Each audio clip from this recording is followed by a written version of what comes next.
o yiɗo ɓenniɗo si Allah en ni si Allah en ni alqurana yo yimɓe ɓe heɓu comment on appelle ça wonu heɓu pudeur wona heɓa kersa suuɗa ko hana suuɗede kon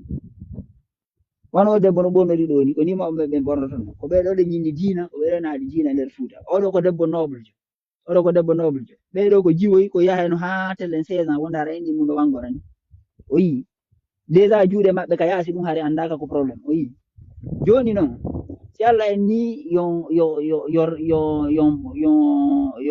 heɓu pudeur yon teddin hoore mum ko onon goltirta cerveau mum on anda mo ɓe honno appliquirta selon situation ka wuuri ɗo selon situation makko on selon capacité makko on selon jawdi ko mari ko ainsi de suite mais na Allah arta to ma détail ko ni ɓornotoɗa warrani ko no darata toon par ce que mo ɓe no andi ko boni e ko moƴƴi en fait imbonɗa ka wonki mum faami mo ɓe no andi ɗum ɗon ko ɗum wan noon si tawi mo ɓe heɓa culture mum culture par ce que joni si tawi an par exemple anka a ndaari a tawi par exemple ɓornoragol ni no laɓida e ma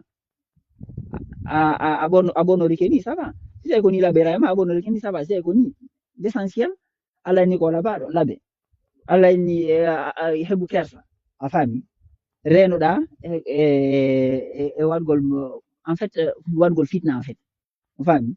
joni noon ko an appliquanta hoore ma no wawa ka saddigagol Allah woni toon fi mum ko so en fala e maɗe juɗo ka suratu maida mi sikki ka suratu maida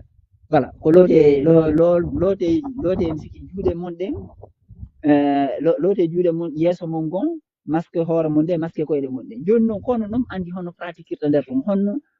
honno modélisir ton ɗon joni on principe ji ɗi mo faami voilà mais Allah fixantama en fait ko jonne principe on so ni par exemple hita yon combat nguyka yon haɗu nguyka kam on